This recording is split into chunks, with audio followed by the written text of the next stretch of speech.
In the previous video, I discussed what are joins and why we join the tables.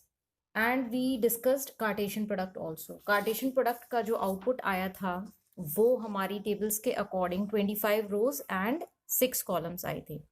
Cartesian product में problem ये थी कि unnecessary rows जो हैं, unnecessary tuples आती हैं, उनको हम remove करेंगे, ठीक है, by putting some condition.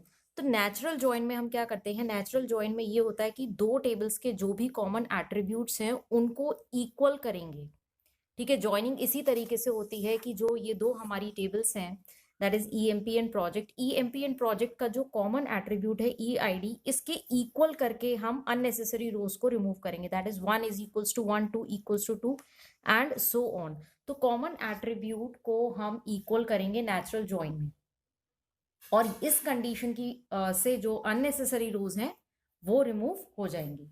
So let us see the query. Select asterisk. Asterisk means all the columns will be displayed. Suppose I want the employee details working in project. किसी भी project में जो employees काम कर रहे हैं उनकी details चाहिए. तो select asterisk from EMP comma project. अगर मैंने इतनी क्वेरी लिखी तो इससे क्या होगा? इससे होगा Cartesian product which we discussed in the previous video. तो कार्टेशियन प्रोडक्ट होगा. Now I want to remove the unnecessary tuples. For this I will put the condition in the where clause, और कंडीशन है where EMP dot EID is equals to project dot EID semicolon. तो जो common attribute है EID, उसको table के साथ हम dot operator के साथ क्वालिफाई करेंगे. टेबल का नाम डॉट एट्रीब्यूट का नाम is equals to, that is EMP table का EID इक्वल होगा प्रोजेक्ट टेबल के EID के. So what will happen? That is, let us see the table. Table में हम चेक करेंगे कि EMP टेबल का EID. तो let us see EMP table का EID, that is 1 is equals to 1, true. 1 is equals to 2, false. Then 1 is equals to 3, false. 1 equals to 4, false. 1 equals to 8, false. Next 2 is equals to 1, false. 2 is equals to 2, true. ये रो select हो जाएगी, 2 कमल, क्योंकि employee table का EID that is 2 is equals to project table का EID. ये project table का EID है, प्रोजेक्ट डॉट EID, और ये EMP टेबल का EID है, EMP डॉट EID. इसी तरीके से ये सारी रोज फॉल्स होंगी and this will be true. 3 is equals to 3, then these 2 are false.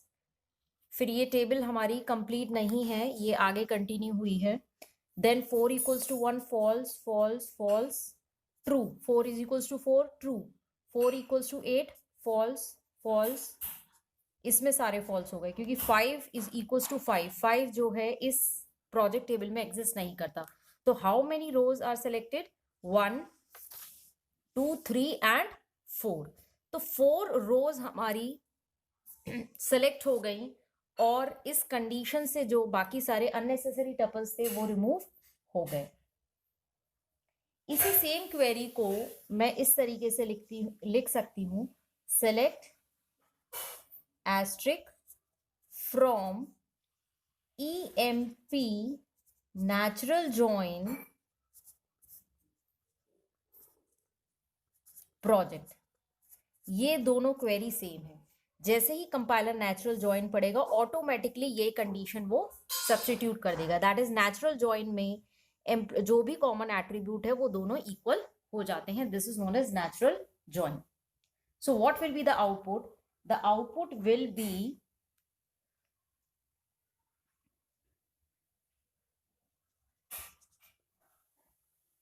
Natural join का आउटपुट आएगा. ये 4 रोज जो अभी हमने देखी थी, 1, 2, 3, 4, रोहित, कमल, सिमरन एंड शिल्पी, उनकी सैलरी, प्रोजेक्ट नंबर और डिपार्टमेंट. तो मेरा क्वेश्चन था कि वो सारे एम्प्लॉय की डिटेल्स तो ये सारी डिटेल्स आ गई, employee ID, name, salary, project number और डिपार्टमेंट। रोहित काम कर रहा है 101 प्रोजेक्ट नंबर पर, 102 पर कमित है, 103 पर सिमरन है और 104 पर शिल्पी है। Now points to remember in natural join. इस क्वेरी का जो आउटपुट है, select asterisk from EMP natural join project, इस क्वेरी का आउटपुट में जो रिजल्टिंग टेबल है उसमें जो कॉमन एट्रीब्यूट है उसकी कॉपी जो है एक ही कॉपी होगी कॉमन एट्रीब्यूट की। ई आई डी 2 बार आ रहा है, एक बार एम्प्लॉय टेबल में, एक बार प्रोजेक्ट टेबल में, लेकिन रिजल्टिंग टेबल में, दैट इज आउटपुट टेबल में, वो एक ही बार डिस्प्ले होगा in natural join. First point ये था कि only single copy will be displayed in the output. Next thing to be noted कि जो एट्रीब्यूट्स होते हैं, कॉमन जो एट्रीब्यूट होता है वो एग्जैक्टली सेम नेम होना चाहिए उसका। एग्जैक्टली सेम नेम से मतलब है कि यहाँ पर ईएमपी टेबल के अंदर ई अंडरस्कोर आईडी है तो प्रोजेक्ट टेबल के अंदर भी ई अंडरस्कोर आईडी होना चाहिए। ठीक है, एग्जैक्टली सेम। डिफरेंट से मतलब है कि एक टेबल में ई एमपी आईडी लिखा हुआ है, दूसरी टेबल में ई अंडरस्कोर आईडी लिखा है, तो फिर नेचुरल ज्वाइन नहीं होगा। मतलब कि नाम डिफरेंट नहीं होने चाहिए उनका caption, it should be exactly same. That is अगर मेरा ई अंडरस्कोर आईडी है तो दूसरी टेबल में भी ई अंडरस्कोर आईडी होना चाहिए, तभी नेचुरल ज्वाइन पॉसिबल है। डिफरेंट नेम अगर होते हैं तो वो कार्टेशियन प्रोडक्ट में पॉसिबल है, कार्टेशियन प्रोडक्ट और इनर ज्वाइन में। कार्टेशियन प्रोडक्ट और इनर ज्वाइन में अगर डिफरेंट नेम्स है तो वो पॉसिबल है ज्वाइनिंग, बट नेचुरल ज्वाइन में पॉसिबल नहीं है।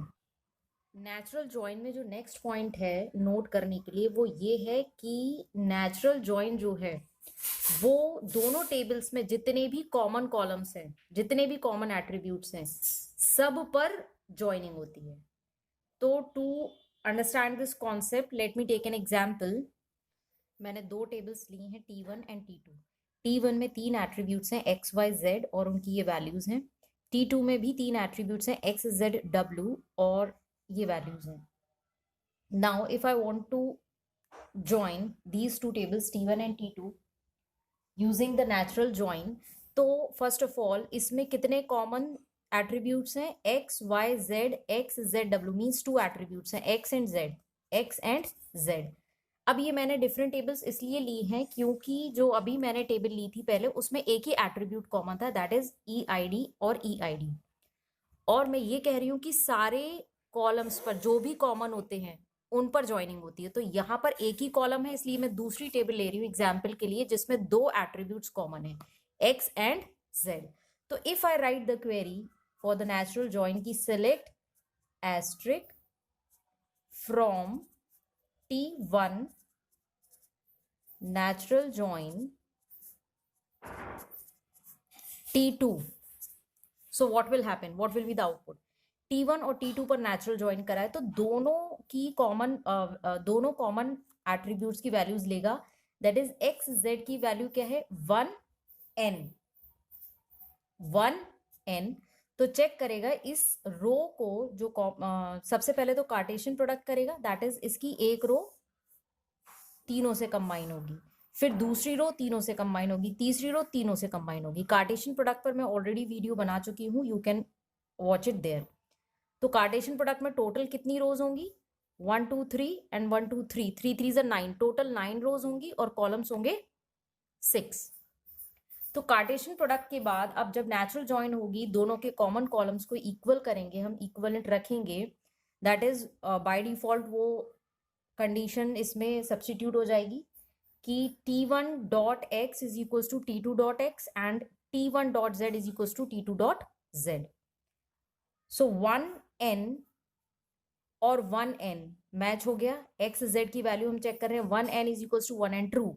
तो ये टेबल जो है, जो ये रो है वो सेलेक्ट हो गई और आउटपुट में आ जाएगी 1mn। सपोज मेरी ये टेबल है और इसकी हेडिंग है X, Y, Z and W।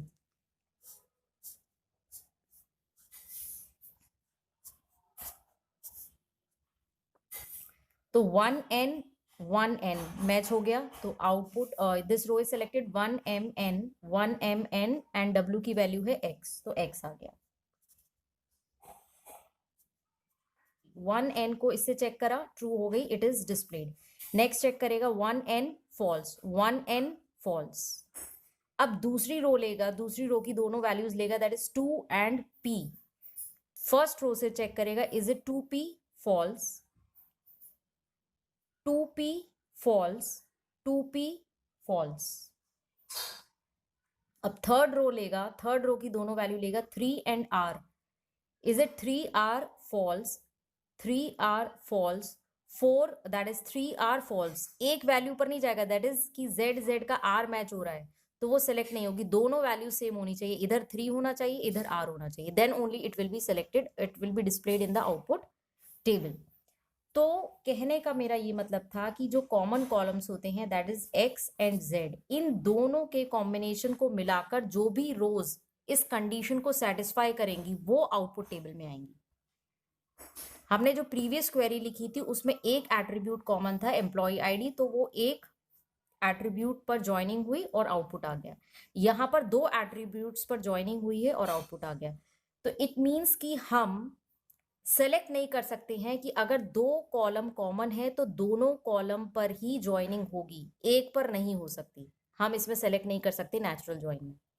अगर इसमें तीन एट्रीब्यूट्स कॉमन होते, तीनों एट्रीब्यूट्स पर ज्वाइनिंग होती, मीन्स कि हम सेलेक्ट नहीं कर सकते कि एक एट्रीब्यूट पर ज्वाइनिंग हो या पर्टिकुलर मैं चाहती हूँ कि एक्स पर ज्वाइनिंग हो, तो वो पॉसिबल नहीं है नेचुरल ज्वाइन में। वो उसको हम कर सकते हैं इनर ज्वाइन के थ्रू। इनर ज्वाइन में आई कैन सेलेक्ट कि दो एट्रीब्यूट्स कॉमन है X and Z, and I want to join on the attribute Z और on the attribute X. So this is natural join. और अभी इससे पहले जो पॉइंट मैंने बताया था कि डुप्लीकेट कॉपी जो है वो इसकी नहीं आती है। एक्स और जेड एक एक बार डिस्प्ले होगा, एक्स एंड जेड। यही अगर कार्टेशियन प्रोडक्ट होता तो इसमें जो हेडिंग आती टेबल की वो इस तरीके से आती, T1 का x, क्योंकि दो बार आ रहा है x इसलिए T1 का x, फिर y एक बार है, z दो बार है तो T1 का z, ठीक है। देन x, T2 का x है ये, देन T2 का z और w। इस तरीके से कार्टेशियन प्रोडक्ट में डिस्प्ले होती टेबल। मींस की जो कॉमन एट्रीब्यूट्स हैं वो उसकी जो डुप्लीकेट कॉपी होती है वो आउटपुट टेबल में आती है। लेकिन नेचुरल ज्वाइन में जो कॉमन एट्रीब्यूट्स होते हैं उनकी कॉपी एक ही बार डिस्प्ले होगी।